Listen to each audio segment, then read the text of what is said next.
Israeli settlers once again stormed the al-Aqsa mosque compound in East Jerusalem, al-Quds. About 120 settlers, guarded by Israeli forces, broke into the compound. The move is considered under a 1967 deal between Israel and Jordan, which prohibits non-Muslim worshippers from entering the site. Tel Aviv, however, often allows Israeli settlers to enter the site and to carry out religious rituals in defiance of the agreement.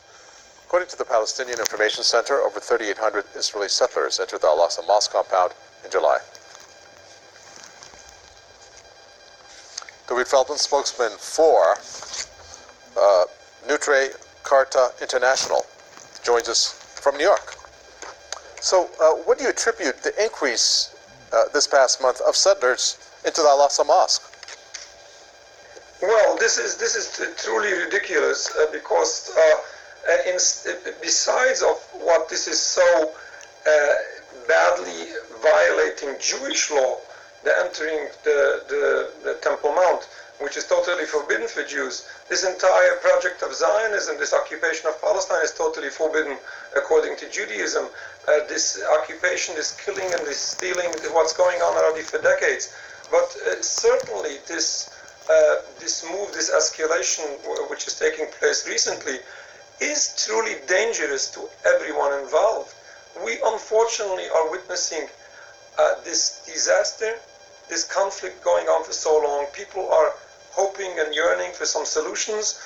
Politicians are working on solutions, and at the same time we have people who are certainly seriously inciting, provocating, and causing ridiculous situations, which is ridiculous and dangerous for itself. And as Jewish people, this is truly embarrassing to Jewish people worldwide, and we have to make this clear. The settler movement appears to be in the news because they are so violent. They appear to be religious, but we do need to understand that these people do not reflect, do not represent Jews as a whole, and they certainly do not, in any case, in any way, represent religious Jews. They happen to practice some parts of Jewish religion. Some of them might be ignorant. There might be multiple reasons what drives them to what they're doing. But in any case, these people do not represent the Jewish people as a whole, and certainly not the Jewish religion. You talked about politicians looking for solutions, where there are a set of politicians, including the Israeli Prime Minister Benjamin Netanyahu, and also the U.S. President Donald Trump, his son-in-law, and the young Saudi prince MBS, working on this so-called deal of the century. What are your thoughts on that? Well, nobody should ever think that Benjamin Netanyahu is looking for a solution. He's truly looking for this occupation to be legalized and this occupation to be okayed, and he would try his best to gain any support to this flawed criminal entity and activities. Well, certainly we do find some politicians who don't even have a true intention for true lasting peace, but there are others who would try to do so.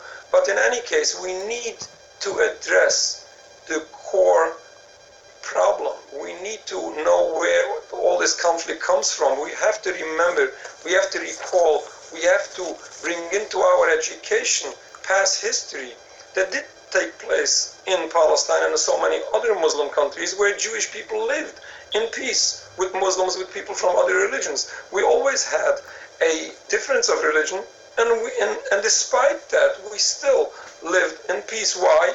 Because the difference of religion is not a cause for conflict. It is this occupation which is the cause for the conflict. We need to end these violence. We need to end these crimes. We need to end this occupation. And from there, we can take it further to work out the solution, which is not going to be so complicated as long as we are willing to stop the injustice. Thank you very much for that, David Feldman, spokesman for Natura Carta International from New York.